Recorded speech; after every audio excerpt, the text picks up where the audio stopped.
عظیم عبادت ہے۔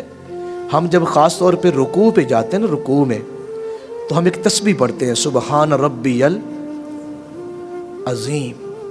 رکوع کی حالت میں قرآن مجید پڑھنا یہ مکروہ ہے، کیونکہ قرآن مجید ایک عزت والا کلام ہے، اور یہ جو رکوع کی حالت ہے نا، جھکنا، یہ ایک ذلت کا مقام ہے۔ ذرا اپنے مقدر پر تو غور کریں، جب ہم رکوع میں ہوتے ہیں نا تو یہ ذلت کا مقام ہے، اور تسبیح کون سی پڑھتے ہیں؟ سبحان ربی العظیم۔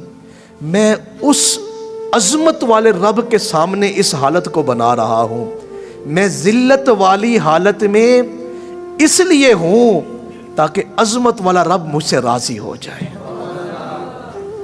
اور شاید میں نے ایک موقع پر کہا تھا کہ یہ جو سجدہ ہے نا، سجدہ یہ صرف حضور کی امت کو عطا کیا گیا ہے۔ پہلی امتوں میں جو سجدہ تھا نا، وہ صرف رکوع جتنا جھکتے تھے۔ کبھی جاپان میں آپ جائیں یا یہ چائنا کی طرف جائیں، وہ صرف جب اپنے مذہب کے مطابق عبادت کرتے ہیں رکوع جتنا جھکتے ہیں۔ یہ یہودی عیسائی، کبھی آپ ان کی عبادات کو دیکھیں، یہ رکوع جتنا جھکتے ہیں۔ فرشتوں کو جو حکم تھا نا کہ حضرت آدم کو سجدہ کریں، وہ یہ سجدہ نہیں تھا جو ہم کر رہے ہیں کہ اپنے پیشانی کو زمین پر رکھ دینا، وہ یہی سجدہ تھا کہ رکوع تک جھکنا بس۔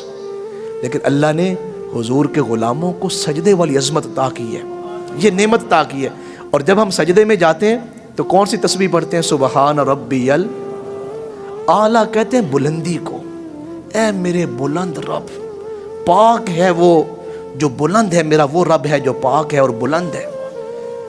اور انسان کا جو بلندی والا مقام ہے نا، اس کے جسم کا جو بلند حصہ ہے وہ اس کی یہ پیشانی ہے، وہ پیشانی کو سب سے زیادہ نچلی جگہ پر جھکا دیتا ہے اور پھر پڑھتا ہے سبحان ربی الاعلیٰ۔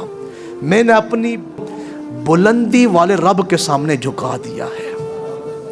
اگر آپ دھیان سے سن رہے ہو، آپ نے زندگی میں، ہم نے نہ کبھی دیکھا اور نہ کبھی سنا، یقیناً آپ نے بھی ایسا نہیں دیکھا ہوگا، انسان روزانہ دن میں 5 مرتبہ کسی کے پاس جا کے نہیں بیٹھتا۔ ماں باپ کے پاس انسان بے شک بیٹھتا ہے، لیکن ترتیب کے ساتھ دن میں 5 مرتبہ نہیں بیٹھتا۔ بیوی کے پاس نہیں بیٹھتا، 1-2 مرتبہ جا کے بیٹھ جائے گا۔ دوستوں کے پاس بھی دن میں 1 مرتبہ یا 2 مرتبہ بیٹھ جائے گا۔ 5 مرتبہ کسی کے پاس انسان جا کے نہیں بیٹھتا۔ ذرا اپنے مقدر تو دیکھیں جو نماز پڑھنے والے ہیں، آپ 5 مرتبہ دن میں اللہ کی بارگاہ میں آ کے بیٹھتے ہیں، اللہ کے حضور آ کے بیٹھتے ہیں۔ آخری بات عرض کر رہا ہوں،